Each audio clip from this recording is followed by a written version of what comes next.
In this video, we're going to check out the new Canon EOS M50, a wicked little travel companion, which will help you get more creative with your photography. Let's have a closer look at a few of the buttons. Okay, starting from the top, we have our on-off trigger on the right-hand side, right next to your thumb. Really convenient location to be able to turn this camera on and off. Next to the on-off button is the main mode dial.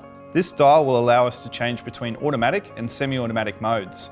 We're going to go into those in a little bit more detail in a future video. At the top of the camera, you will find a shutter release button. Surrounding this button is a multifunction rotational dial. Just to the left, you'll see a button labelled MFN. This stands for manual function, and it has multiple features pending the mode that we're in. We're going to look at the MFN button in detail a little bit later. To the right of the shutter button, you'll notice a button with a red dot. This is a simple start-stop recording in video mode. On top of the camera, below a protective plastic flap, you'll notice a hot shoe. This is perfect for accessorizing your camera with external microphones and speed lights. Also on top of the camera is a built-in flash. To use this flash, you simply lift with 2 fingers, and then to finish with it, push it back down. When you first turn on your EOS M50, you'll notice that there's a screen message to push and hold the lens switch to open the lens. Let me show you how to do that. On the front of the lens, you'll notice a little locking lever. To unlock the lens, we simply hold this lever and twist. Packing the lens back away, we twist in the opposite direction, holding the lever, and it's ready for stowage. To remove the lens on the EOS M50, we simply release the locking lever, turn in an anti-clockwise direction, and release the lens. Please note the white reference marks on both the lens and the body, which allows us for easy reference to put a new lens on and go shooting. Also on the left-hand side of the camera, you'll notice a microphone input.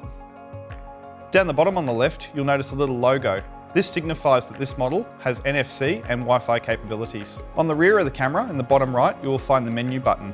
This allows us to access the control of the camera and change settings. The main multifunction dial on the rear of the camera allows for up, down, left and right movement within menu systems and changing settings. The left-hand button is our adjustment for autofocus to manual focus.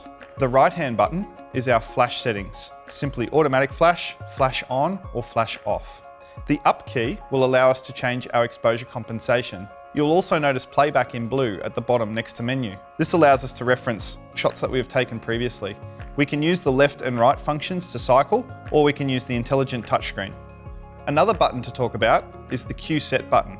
This allows us quick access to the touchscreen to be able to maneuver and make changes of any of the settings available on the camera.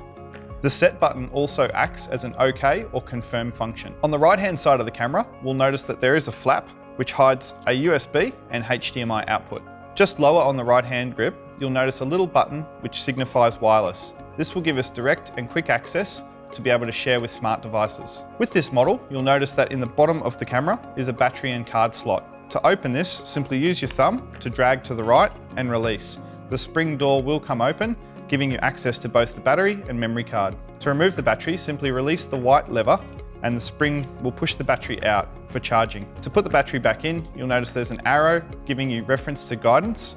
Back into the slot, push until you hear it click. To remove the memory card, simply push on the memory card and remove. Putting it back in, push until you hear it click, and then close the door and you're ready to shoot.